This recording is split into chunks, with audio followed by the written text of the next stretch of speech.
Hey, welcome everyone to the Art of the Table.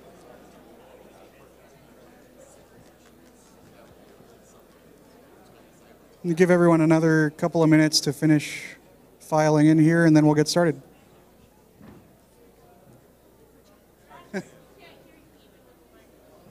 Okay.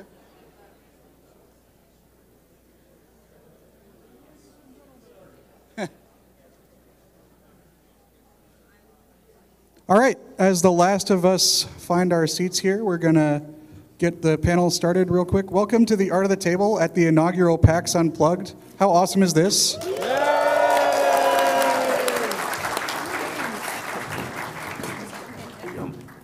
For those of you who have never been to an Art of the Table, the basic format of this panel is Q&A. So we have a rock star cast of GMs up here to answer your questions.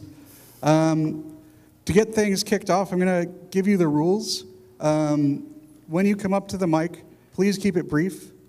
Try to keep it clean. This is a 13-plus panel, but we try to keep it a little bit closer to family-friendly on this panel. And then the last rule is no character stories. I know that your 12th level wizard is really awesome, and that one time he burned down a whole island, but we don't want to hear about it. So we're going to kick it off with some introductions. We'll start on my end here with Liz from Lone Shark. Hi, I'm Liz from Lone Shark Games. I mainly work on adventure card games like Apocrypha and the Pathfinder adventure card game, and dabble in other board game stuff professionally.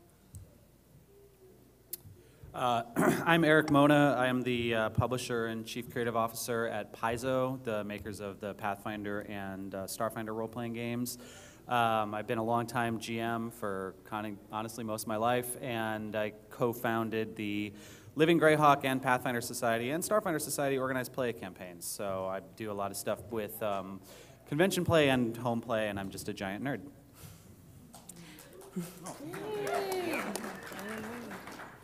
Hi, I'm Danielle. I'm the line developer for Vampire the Requiem. I'm a line developer for 7th Sea 2nd Edition. I'm also writing a LARP for the 7th Sea 2nd Edition. I run LARPs, I play games, I run games. I freelance write for a bunch of different small companies. I am also just a big nerd.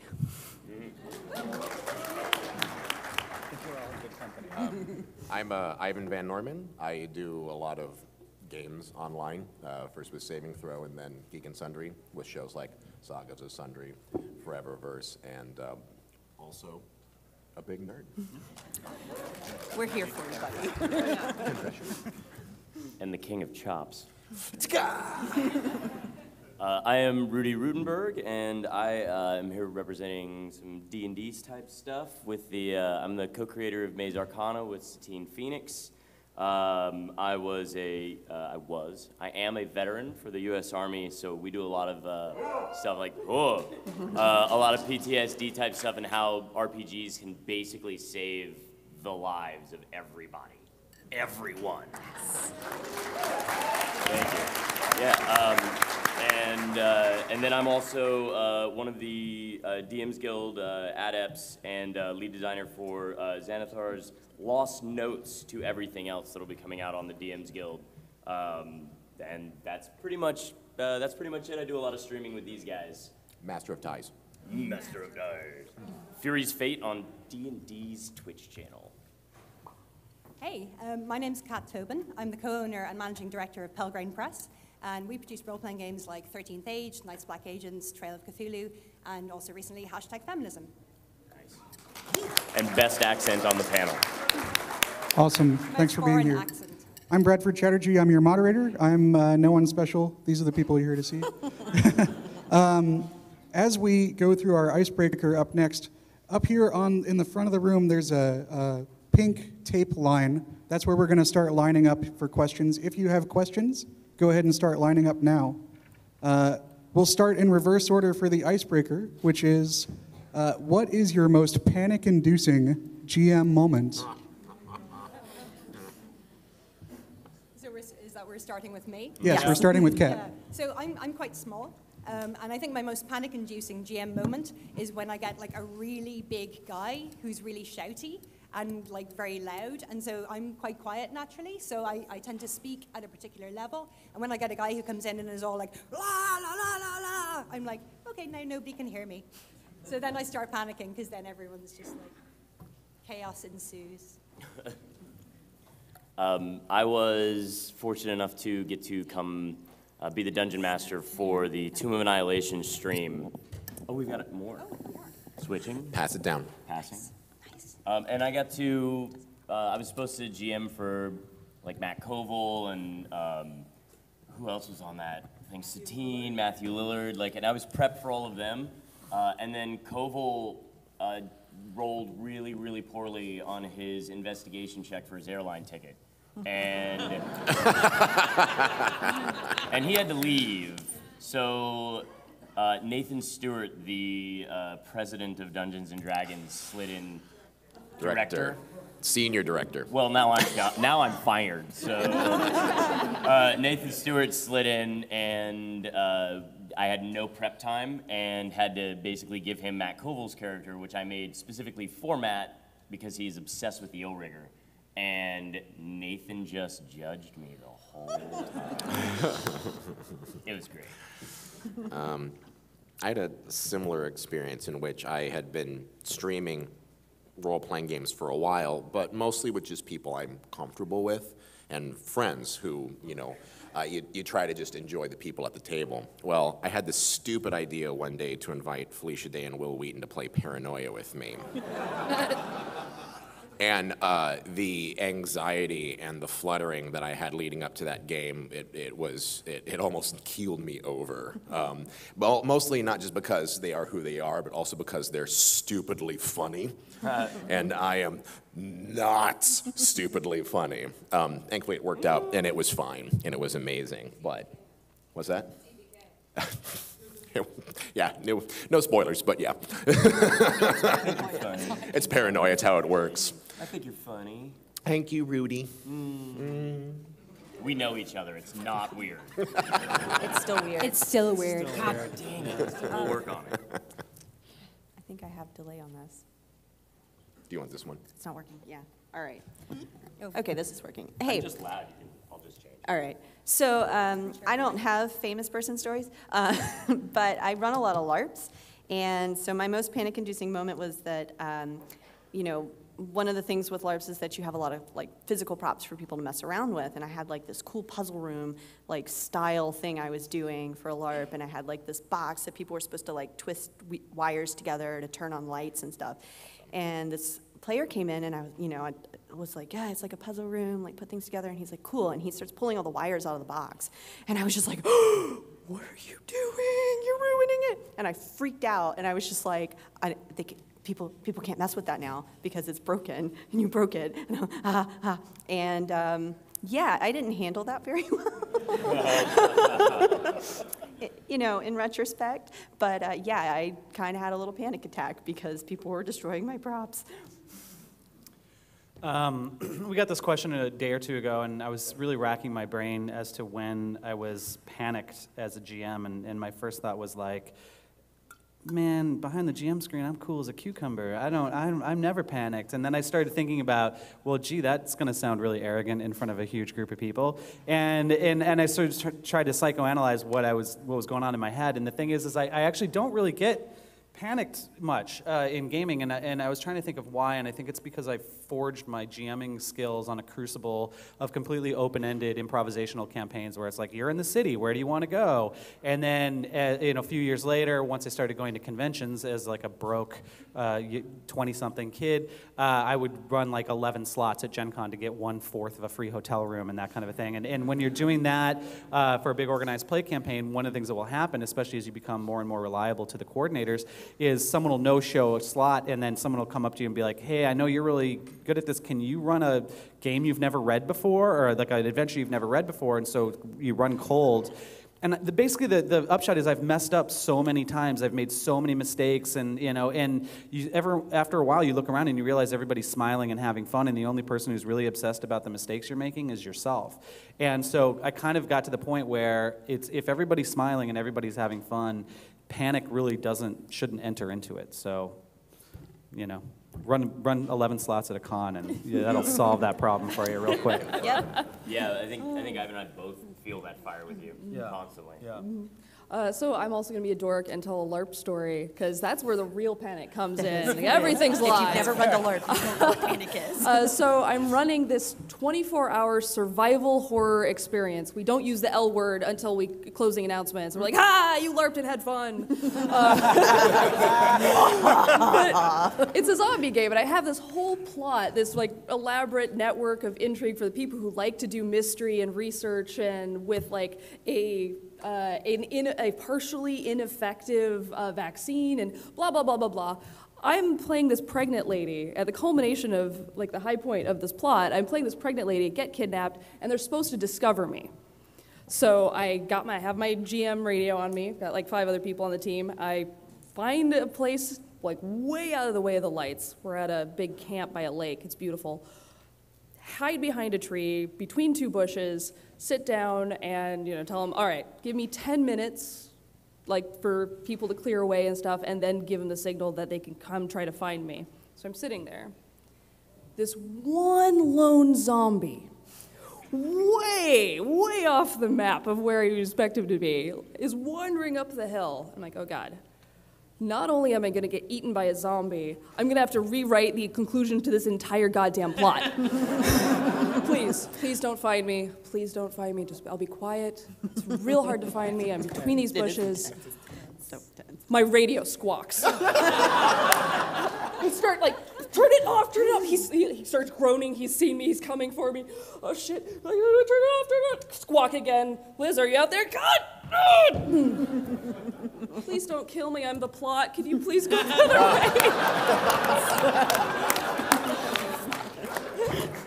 All because one zombie needed to have a doobie. Yeah, I don't know. He wanted to go Those explore. brains just slide right through you. Yeah, and he was like, "Don't kill me on the pot." Yeah.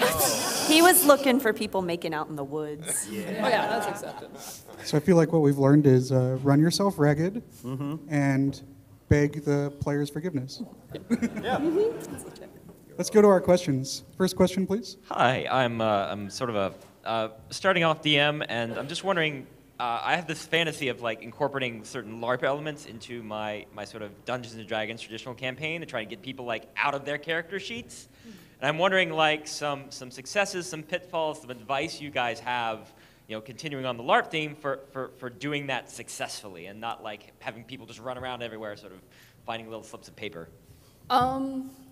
So you're running for a tabletop game? Yeah, for a tabletop game. I mean, props are always amazing. Like, every time, one of the things I really like about, like, Chaos and stuff is they'll often pre-make documents and things. Like, so having documents that people can interact with.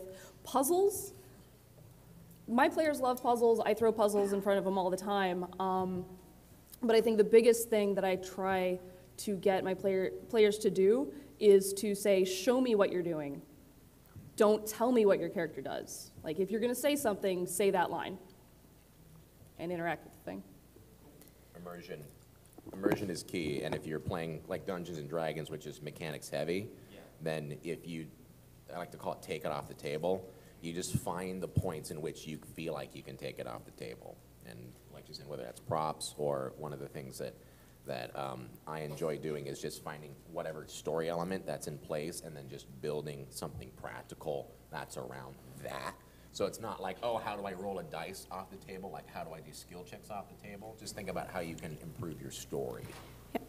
Another suggestion that I would have is you can set expectations at your table by setting like a mood. So you can have some music, set the lighting different, put up some candles, kind of make your living room or dining room, wherever you're playing your game, kind of look like a little like a tavern. Tell people that when they're interacting, they need to like move around the space, and then, when you get into combat, you sit back down. But like, just make them engage with each other, especially in role play elements. The more people role play with each other, the more they get kind of deep into the setting. I think that another thing as well is that LARPs tend to be often better than tabletops at fostering that kind of inter-character drama. So if you make sure that you, as well as getting them to set up characters, make sure they define the relationships between the characters really, really well. So like, how do they all interact? How do they all get on? And what what are the tensions and the dynamics of the group as a group. And if you set that up in advance, then you'll get them just doing that kind of cross-table chat, but cross-table in-character chat as well. So I think that's a useful thing to try. Yeah, and I make, if they say something out loud, it happened. And it's not like, oh, I want to do this, and then, oh, no. It's like, oh, what? Like, oh, so that thing the other day, and I'm like, that was kind of, like, the NPCs just kind of stare at you with this thing. Yeah, what? They're like, what is Stranger Things? This is quite strange. In the forest? It is. It's quite strange. What is going on here? Right, and the whole eye thing, I'm a big proponent of eye. Yeah, and then I like to get up and pace around them because it makes them nervous. Oh, can confirm, it works. And I love random initiative because you don't give them an opportunity to lull if they never know combat's coming. That one thing where it's like, okay, roll initiative. Everybody's like, all right, well, let's strap in. Awesome. Next question, please. Hi, I'm running a 5th edition game for a bunch of my coworkers. I work at NASA, and I have 9 players. Oh, thank you. You like NASA. 9 players. So I have 9 players, 7 of which have PhDs at my table.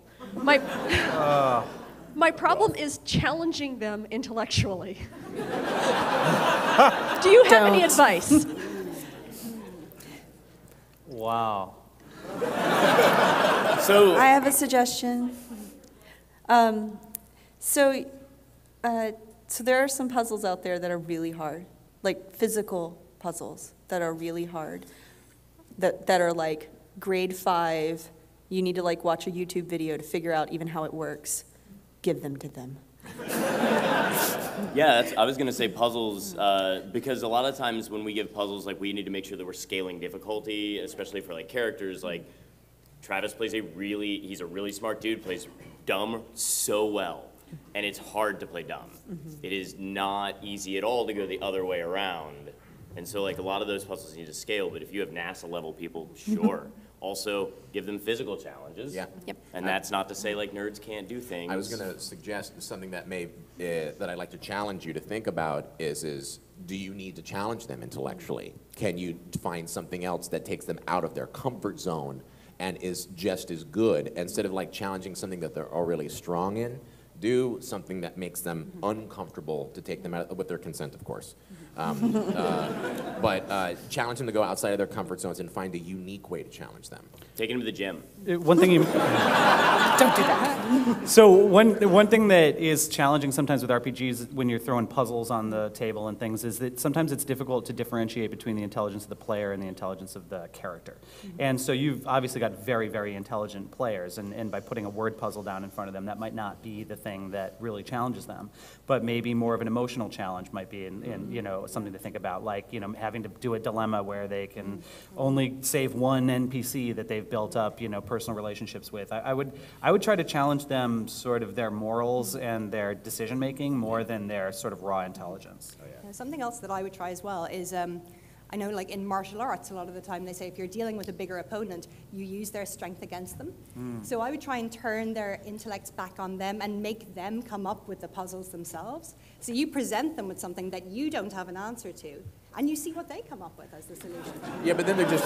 That's really going to be dangerous. Then they're just working. Yeah, I do. Well, yeah. We had one puzzle in the game that I ran for you on the D&D channel where the code, I just gave it to you guys and I showed you the lock. And you did not, like, it took you guys 30 minutes to figure out the code was just the numbers I gave you in the right order. You can't overthink it. Yeah. Yeah, like other folks said, steal puzzles shamelessly. And also I'm a big fan of constructing a mystery narrative. I would say don't make sure the puzzles you steal aren't ones that they did for fun 2 years ago or something. But, thanks.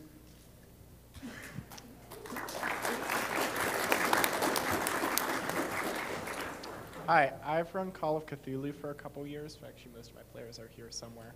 But so one thing, I can't think of a great way to word this, but I've been kind of thinking about what do you think the best way to balance having you introducing threat to the players versus the players getting themselves in trouble is? I'm a big fan of the hook. So if you think of your tabletop game as a movie, what happens that gets the characters in trouble? Like, you're in the high school, it's dark, it's after hours, everything's locked up, you see a shadow move behind the school counselor's door through the frosted glass. Hook. Like, they can pass it up, they can jump in there. I try to, introduce sort of a teaser to what's going on.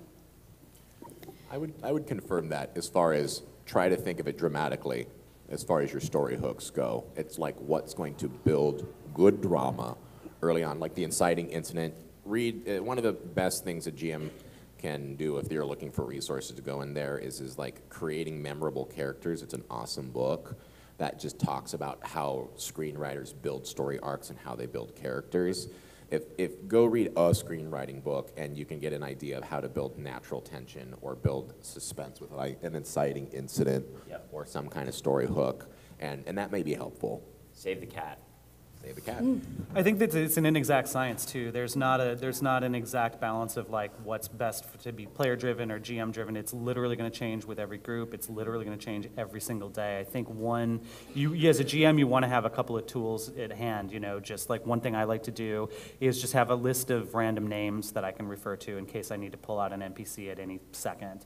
You know, it's kind of old school, but the like old random encounters are sometimes useful as well, where it's just like add something interesting. You know, one of the things that modern technology has given us in the form of smartphones is a real good signal of when your players have lost interest in what you're saying. And so, so that's what I try to focus on, is what is engaging the players' attention right now.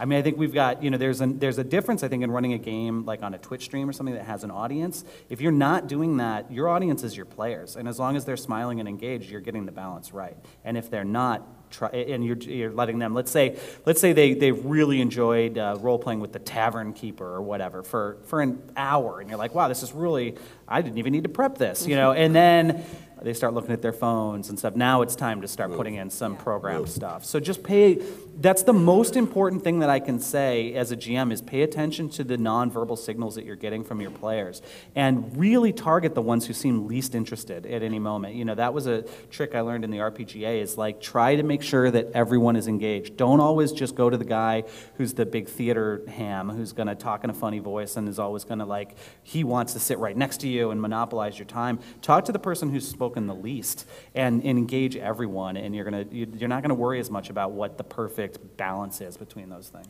Yeah. Active listening. And pointing at people. Yeah. Seriously. Thank you. Do you have anything? No, that's pretty much, Hi. So as someone who has kind of started our group personal as a GM and shifted off into the side as a player, I'm now coming back into the role of a GM, and I was wondering what you personally prioritize when creating a world from scratch. I guess that's a preference. I mean, everyone has a little bit. I love world building. Yeah, like collaborative world building is amazing. I mean, if it was just me, I like to start with political systems. So I have a lot to say on this, I think. So basically, I think one of the great things about being a GM is you're kind of never not playing. You know, you've always got it going on in the back of your head. You're always jotting down ideas. You're always thinking. But you got to make sure that you understand that RPGs are a group activity and not a personal activity. So you can kind of sit down and be like, 30,000 years ago, you know, and here's the detailed political system of a kingdom that the players will literally never interact with. So one of the things that you'll want to think about is, okay, what's your game? If it's D&D or Pathfinder or something, your players are going to need a home base where they can go to get healed and where they can sell their treasure. And it sounds very, you know, just paint by numbers, but you literally need to put time into thinking of the setting in the ways that the rules kind of hard code setting interaction, and not think just so much about developing the entire family tree for the noble house. They don't care. And it's good sometimes when you have that information and someone does care and you could pull it out and they're like, wow, you're a genius. But half the times if you just pulled a random name from that list I said to keep, they're going to be like, well, that's a great name. And then you go, yeah, and he's the Baron's uncle or whatever. And so I would put, it's got to be a player first thing. You have to think about what the players need to interact, not necessarily what you need. You get to do that later.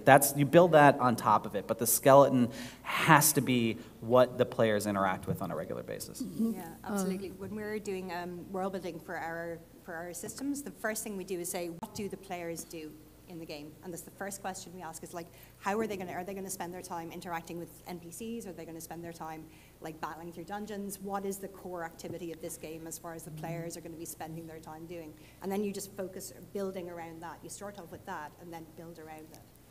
I would also, Oh, sure. Quick. So I like to think of when world building, asking dumb questions in the lieu of sort of dystopian sci-fi and things, like asking a what if. What if this world was run by digital cats? Or just come up with some fun, weird what if question about that forms the structure and the basis of why this world exists and why it's interesting, that your players will, I don't use the cats thing, I have a lot of players who like cats, for example. I was going to suggest also, like, all of the things that they've said is great, but one of the things I would definitely suggest is don't write yourself into a corner. So even if you do all the world building yourself, even if you think about what the players are going to do and all this kind of stuff, leave yourself some wiggle room. Don't name every city, don't name every NPC, don't write everything in stone, because like literally nothing you introduce will survive first contact with players. They may spend an hour hanging out with the tavern keeper, talking to them, trying to and find out that he has a son that's missing, and that's the plot. And then they're like, oh, but what about your wife? Where's she? And then suddenly they want to save her. You don't know what the players are going to latch onto, and so you need to leave yourself some space to fill in those blanks as they start searching for them. I'm going to say one thing that has been a huge boon for since we started live streaming is having something to refer to. So when you're paced, you're removing everything. You don't have time to stop and write something down. Even if you have a program like Campaign Builder, Blogger, or whatever, you don't have time to stop and do this thing. And if you do, now you are not paying attention to them, and you are not watching for their cell phones, because you're on yours, so they get to be on theirs. So record it, if they'll let you. You don't have to do a video thing, even if it's just a mic that you have on yourself or next to you. That'll help you tremendously, because then you can write a little synopsis of that episode, which you're probably going to do to prep them for the next game anyway. So you'll have oh, this happened in this one. Okay, now I know where I need to listen. The lower tech version of that is just having the players recap the last session for you. Well, they might get it wrong. Let's talk about unreliable narrative. Yes, but at least then you can understand what pieces of your story they actually care about and remember, which is super helpful. Totally. I'm totally on board with that thing. A practical, just an example of kind of everything we're talking about, because everyone's got it on the money here, is yesterday I really ran a game of Outbreak Undead in which we created the Outbreak scenario at the table. And I just gave everyone an opportunity to describe something about this world that was interesting to them, and then use that as a conversation, because some of them don't even know each other anyway. So the fact that they're all talking to each other about what is interesting to them, you're able to create it. And to your point of what the skeleton of the system is, and that survival horror, it's just what's the economy, what's the problem, who's the enemy, all that kind of stuff. Those are things that they love to talk about. What are the consequences? So. We are about halfway through the program.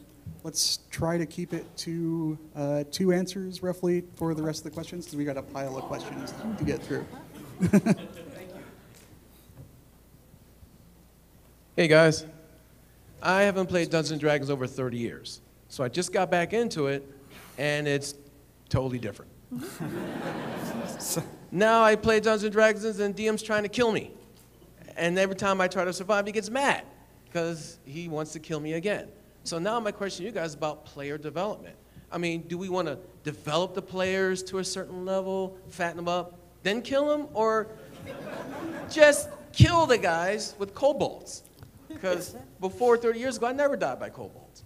Now I play with these new guys, I'm getting killed by kobolds all the time. It's this is crazy. Wow. It's not which version of D&D are you playing? Yeah. 5th is incredibly durable for players. I don't even know anymore. Okay, yeah. Because Because that, like, if you were playing in Wisconsin, I could totally see where every time you stepped up to the table, you brought 9 character sheets because you were ready to go through them. I feel like, did you play Adventures League or anything, or even Pathfinder Society stuff? No, I just came in today. Does your GM run the game out of like a spiral notebook, and with no rule books? Yeah, dude, he's clowning you. You're not playing D&D.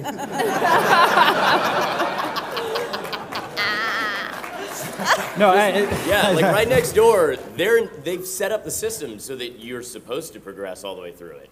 It's a fair question, right? Yeah. The answer is it is a storytelling thing that is a compact between all the players at the table, including the GM, and it should be a challenge, and there should be tactical elements to it, and there should be moments where the players are really sweating, and yes, sometimes the characters can die.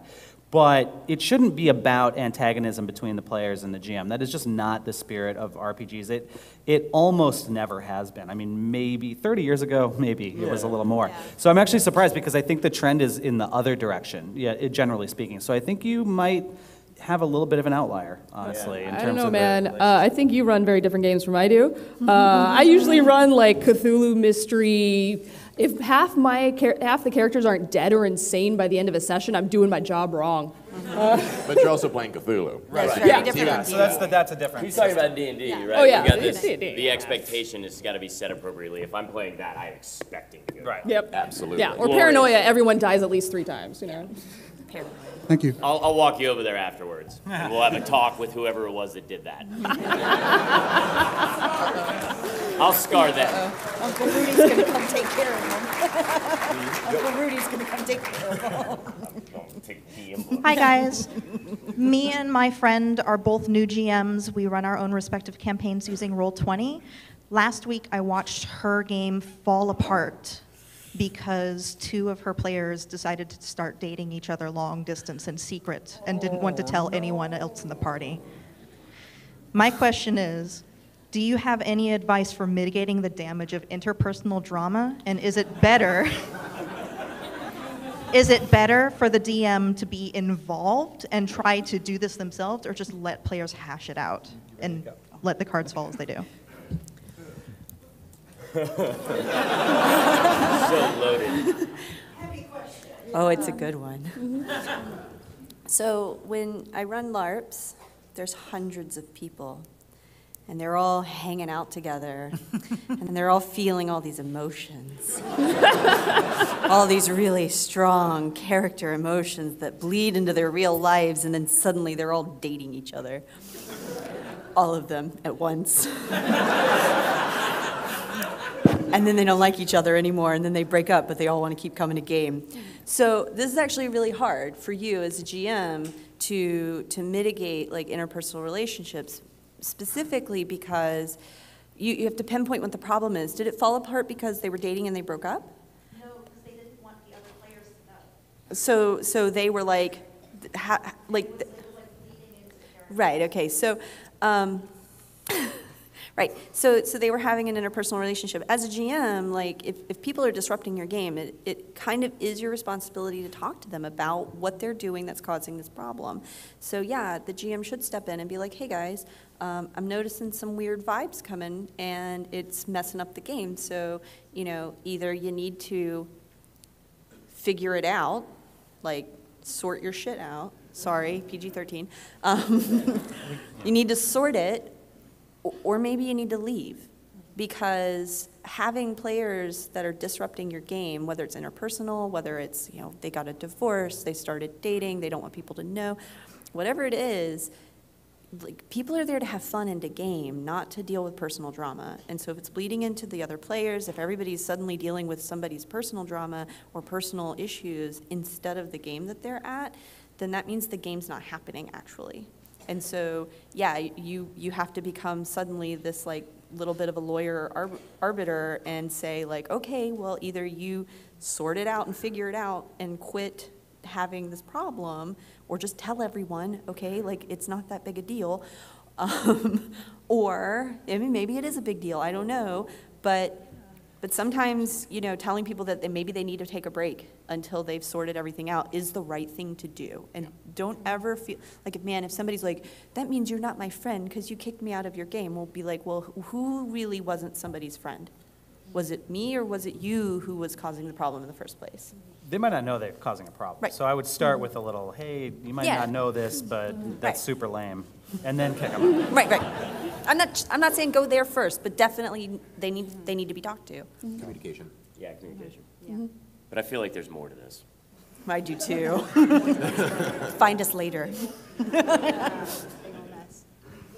Hi there.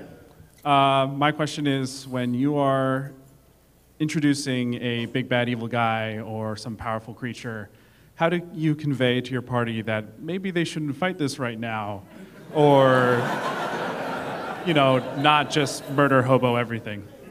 Kill their mentor. Like, kill the person that they know is better than them. Yeah. And that has trounced them on every single turn, even if it's like a rival that they hated and like, oh, you're the biggest every word in the world. I'm gonna, blah, blah, blah. And they stand up against that thing and get smote. They're gonna be like, yep, we're gonna walk the other way for a while. We'll come back at 10 levels. And if you want to build some suspense and thrill around it as well, too, don't show it to them. Have them hear it through some other, like you may lose some dramatic tension of seeing like the thing pan out, but I've always found that if you want to make a monster scary, you have to show them, you don't want to show them the monster, you want to show them what the monster did. And that always makes it. Show them the results. Show them the results. Yeah. Put the head in the box. Yeah. And it might sound unintuitive, like completely the opposite of what you do, but I often have that NPC or that monster ignore the players. It's not worth their time. They're not worth its time. That's good too. And if they get frustrated, they're like, "Whoa, dare you ignore me? I'm trying to speak to you, or I'm trying to." Then you just smack, smack, and it keeps going. It's gone. Flick. Yeah. Hey, how you doing? I'm currently GMing a Shadowrun game, and I have a kind of annoying group of players. Whenever, and I can say this because none of them are here.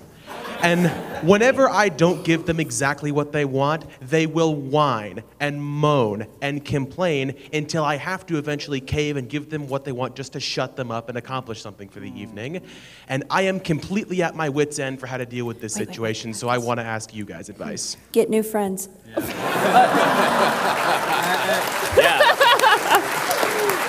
That's pretty much it. You have annoying players? Yeah. Don't cave. Here's this great thing. You can choose who you want to play with. That's the beautiful thing about having a mutable storytelling system is that you're also a human with free will. I would totally flip the script. So if you have a group of players that are thinking of it like a video game, I put so many XP in, I get this prize out that I want. That kind of mentality, I would say, hey, next week we're running Made the RPG. We're gonna run something dumb and completely silly and has like almost no mechanics, and you're never gonna get what you want, and we're gonna have fun doing that. Sort of reframe perspective. And then the ones that don't show up, don't tell them when the next D&D game is. Yeah, that.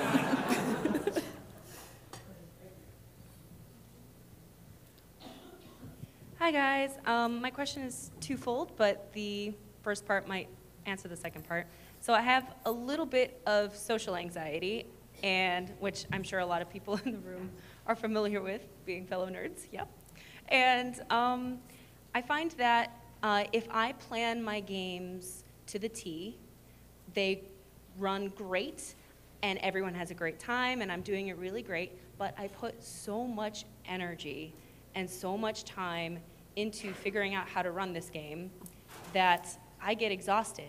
And when I think about the prospect of planning the next one, it's overwhelming, almost. But if I say, all right, let me just do a little bit of planning and then run the game, I'm a nervous wreck during the game itself, because the moment something happens that I didn't have any plans for, I kind of get a little, like, the anxiety comes up and I have a really hard time running it with a clear head. And so as a result, I haven't run a game that my players are antsy to play. They really love this game. They want to play again, but it's been like a year and a half. Second part of the question is now, how do I get them back into the headspace after it's been so long? And they don't remember details. It's kind of two different It is. things to consider. You know, you said it was a two-part All right, question. but the first part at least. The first part, if it's just something about, first of all, it sounds like you've had a long thought process about figuring out kind of how you operate and how you run the game. So first, that's great. Yeah. Like just being to know that this is how I run the game, this is what works for me, this is what doesn't work for me.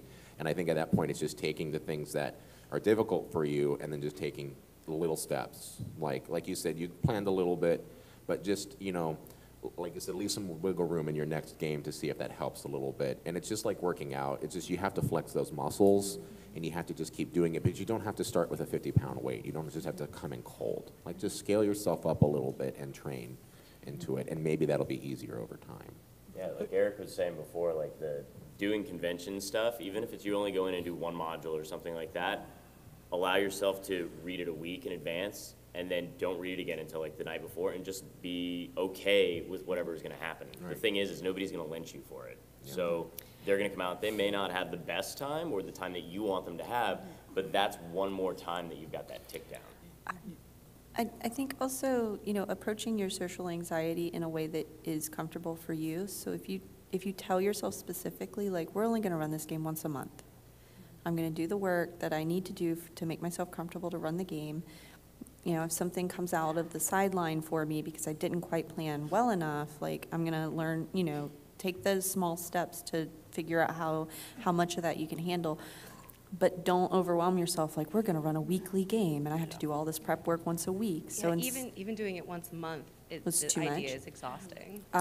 You could also try doing really long individual sessions. So, like, I'm going to run this whole game, and we're going to start at like 9 o'clock Saturday morning, and we're not in until midnight. That's usually how our games go. Yeah, Yeah. and then just don't do another one for like 2 years. Who cares? Do you write your own stuff, or do you use sort of pre-made adventures? No, so I'm running a World of Darkness Innocence, which is basically Stranger Things. Yeah. Yeah. Okay. And good Does it come with like scenarios and things, or I've is it created like the whole you thing. did? So that's part of the maybe part of the problem to some degree, right? Like I think that pre-packaged adventures sometimes get like a bad rap, as if like it's less of a GMing thing to run a pre-packaged adventure. I don't have an issue using the pre-packaged stuff. It's just that at this point, Yeah. we're so far into this. Sure, with plot that it's hard campaign now. and stuff, Yeah. but just for general advice, I would say That helps. that they take so many variables off of your plate, so you don't have to worry about the map, you don't have to worry about the adventure hooks like Liz was talking about earlier, that's all there, and so you can kind of focus on the stuff that maybe you need to put a little bit more effort into, and as you develop your skills more and more and become more comfortable with the things that maybe, I don't know, if maybe rules are a part that's challenging, or certain elements of prep, you'll get better at it. But you should start at the normal difficulty and not the high difficulty. I mean, what I like about having everything in PDFs is that I can Frankenstein a bunch of little pieces of canned adventures together to get, just have like a, my own little folio of, okay, now we're going into a bathroom. There's something like, there we go, scene. Okay. That is something you do, is just find a scenario that you think is cool and then just adapt it to the World of Darkness like rule set, and just throw out their NPCs, throw out like, that way you don't have to do quite as much work. Okay. I take inspiration as well from the real world, from like history, from like go on a Wikipedia deep dive. Oh, yeah. And like, That's totally pull all of that that's stuff totally in part and of the planning. Use all of that in your own setting. Absolutely. All right, thank you guys.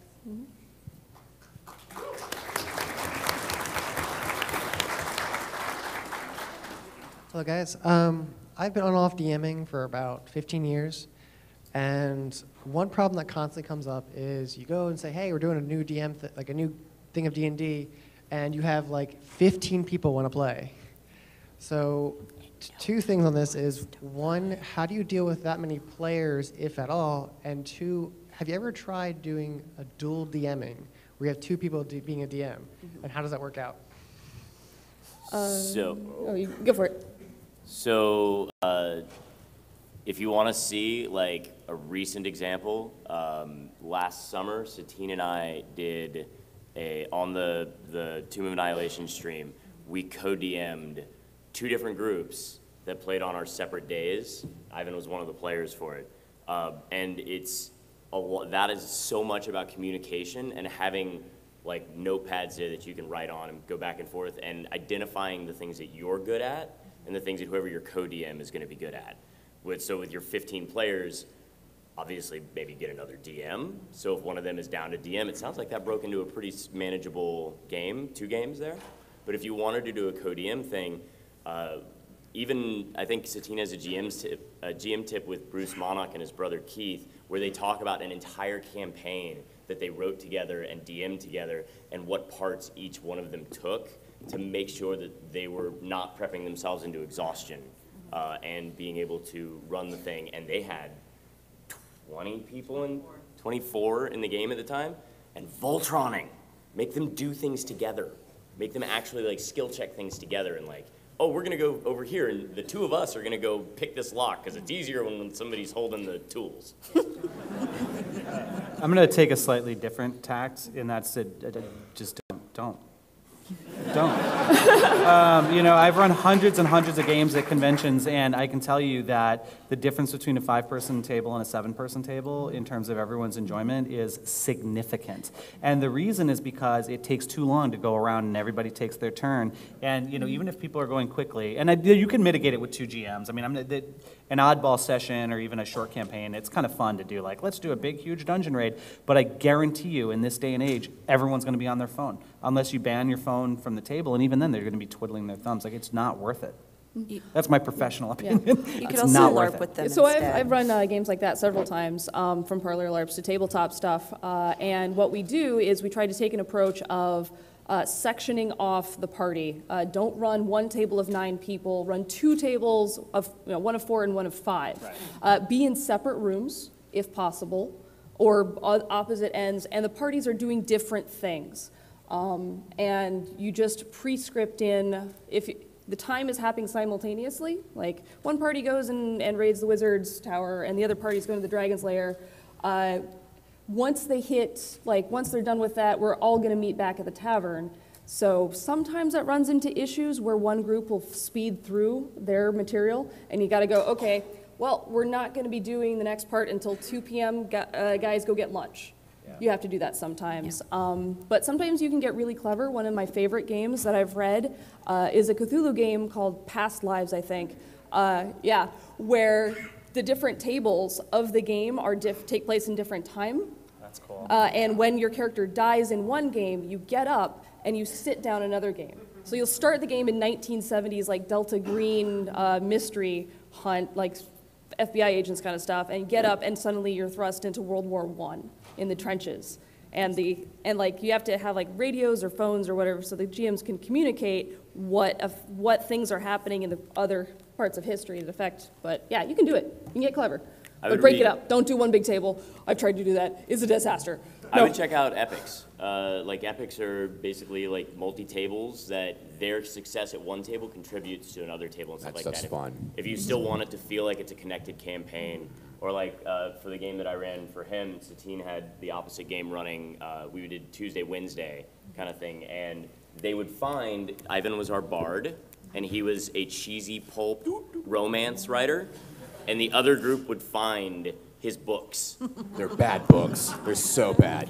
I think that kind of thing is really cool, because then you can also mix up the teams too. Like, oh, somebody's sick, they can't come. Well, maybe you can sub in on this team, and it becomes like this like mini living campaign, kind of like a big organized play thing, but with 9 people.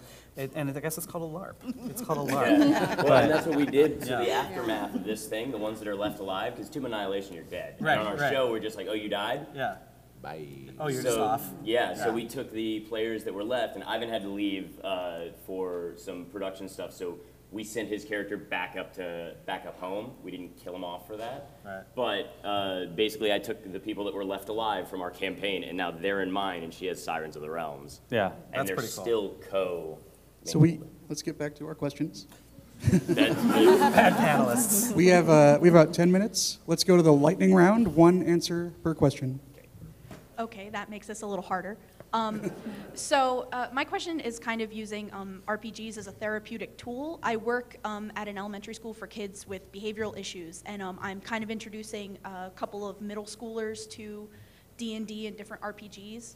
My question is, like, what would you suggest that I put into the game that I'm running now, or games that I could like kind of take little breaks and introduce them to like over the year.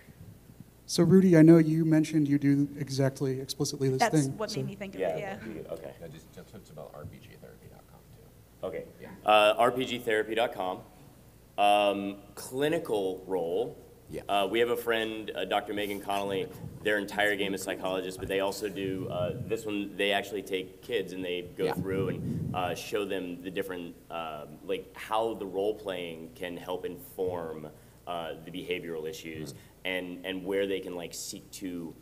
I'm not going to say correct, but like where they can kind of find out where the bumpers are on the lanes. Right. And how what they did in that situation impacted the rest of the group, because a lot of times we don't see that, we're not considering that in advance. Search out clinical role, search out rpgtherapy.com. Yeah. Those are great resources. They're very good with PTSD, veteran And there's Megan over there. Oh, Megan. Talk to her. I'm done. We just wasted the time. Yeah. I heard a panel later. Is there a panel on that? What time is it? Megan will know. It's 12:51. What's that? It's 12:51. Yeah. Hey, so I've got a new group. I just started DMing. We're like 2 sessions in. I let the players do their own backgrounds. So they it's 3 grifters who kind of came to the castle of a lord with 2 retainers. And the 3 grifters are pickpocketing one of the retainers frequently in the last game. Is there a way to kind of nudge them away from that gameplay-wise without smacking them on the head outside the session saying, can you please stop? No. Are they in the castle still? Are they like? Is the adventure based in the castle, or is there some home base? That's like their home base. So you could maybe like spread rumors that like the law in that region is like heard that there's a rash of pickpocketing. Maybe it's not talking about the player characters. Maybe you introduce this other pickpocket NPC or whatever, but that guy's raising the heat level, and so that they just know that that's like not cool culturally, and that I don't know, like, or just talk to him and be like, stop being such. Dinguses, I think it's more important to actually talk to them out of game and have that conversation that says, hey guys, that's not the game we're playing. Okay, thanks. Thank you. I've been running D&D for about 15 years. We are a group of freewheeling hippies. We enjoy things that you can do in Massachusetts legally. And my bard will literally sing a song on a guitar as opposed to roll a perform check, and we all have a lot of fun. There is a new member who has literally married himself into the party, and we play in his house. And he is a rules lawyer, and I don't know the best way to mitigate these styles. Thank you. It's groovy, dude. I don't know, get him super high. He gets more rules-oriented when that happens. I know we keep saying this, but I think talking to the players, like arranging a kind of social contract, getting everyone together and saying, this is the type of game that we play, and this is the style that we do it in. And if that doesn't work for you, then maybe you could make that night you're going to the cinema night and not be here. So when you've got an existing game, like he kind of has to meet with that cultural kind of setup that you've got there. Otherwise, I don't think it's going to work. Tell them to buy in. I'm a fan for like any player, individual player problem. I'm a fan of like the warning card. I've like even my own husband had a habit of doing I say like, oh, I throw my hot coffee on the barista. No, I don't. That's real stupid. And so I have rule at my table. If you say it, you do it. If you backtrack, I hold up a card, say, cut it out. So the rules lawyering you can establish to everyone in the group. Hey, if I feel you're derailing the game with rules discussions, I'm just going to hold up, please no rules discussions card and keep moving. Not necessarily targeting that player who's a rules lawyer, but targeting that player who's a rules lawyer. It's good to table rules discussions for post-play. Yeah. Ultimately, you're the final arbiter. So, next question. Hey, folks. So a problem I keep happening in my campaigns is that I can't pace things properly. So I'll end up close to like the final combat, and the players have just hit level 3 and can throw a firewall maybe. Do you have any suggestions for how I can slow down the pace or lengthen the campaign without feeling like I'm just shoving in arbitrary side quests? Cliffhanger. It gives you plenty of time to go plan the next thing. You can leave them right at the last boss. You don't have to pay them off on every single session. You got plenty of time. You're the one that makes the time. Casting's one of those things that just comes with experience. Yeah. You know, it's tough, but you'll, again, coming back to like, what do your players want? Just experiment with what they're looking for in the game and give that to them and try to just do this beautiful banana model where they start at the beginning and you've got your end point there and then just fill out the space in between. Thank you. So you talked about having names kind of listed behind the GM screen, but do you guys have any other things that you like to keep behind the GM screen to just kind of help you keep the game going? 5-hour energy. Shots. He said shots. It's kind of the opposite. I've got a deck. I don't remember. I frequently like the indie RPG booths and stuff, and there's fun little decks of like personality traits or weird objects or improvisation. Oh, what did they find in that box? Oh, they found a piece of crystal that is radioactive for some reason. Yeah. So I like those little decks, like those little lists. That kind of stuff. Tarot cards. Yep. Tarot cards are fun. Tarot cards. Yeah. Yep. Hello. The games that I run, some established groups, some new groups, everyone, of course, has a different personal social background with sensitive issues that they don't necessarily want brought up, and without having them announce to the whole group, hey, I don't want this to be involved in the game, how do you guys handle keeping players comfortable at the game? Have you heard of, Oh, sorry, did you want to? I'm going to mention the X card. Okay, yeah, Yeah, that's sorry. not what I'm going to say. So yeah, I'm going to say something else. So there's a tool called the X card. The way the X card works is you put it on the table and you tell people that this X card is here. Anytime any topic that is coming up, it starts veering in a direction that you feel uncomfortable, you tap the X card, you pick the X card up, essentially X card. Immediately we stop talking about that topic and we go to something else. Like that topic never happened. So without having to tell everybody, hey, I don't want to hear about, child abuse. If somebody's like, well, there's this little kid in danger, and you're like, no, I don't know, let's not even talk about that. It's a panic button. It's a panic button, but it's also like and everybody respects, like if the X card gets called, everybody's like, cool, we're done with that, we're gonna go do something else. And that can help people feel comfortable exploring things, knowing that they can tap out if they need to. So we've got a mechanic as well in one of our games called When the Dark Is Gone. It's a therapy-based game. And basically at the very, very start of it, while you're doing character generation, every single person, the GM and all of the players, write out a list of things that they don't want in the game. And even if there's nothing that you think you don't want in the game, you have to pretend to write something. And then everyone folds up their lists and gives it to the GM. So nobody knows what anyone else has put in the game. And the GM then collates all of that into a list of topics that are not going to be in the game at all, and they put that in the middle of the table so that everyone knows what's just entirely off limits for the game. Yeah. But it's I like an anonymous kind of method. I like the X card, but we also use gesture. It's a little more, so I'm shaky on this, I'm not sure about it, and have players thumbs down, I'm out, no, please.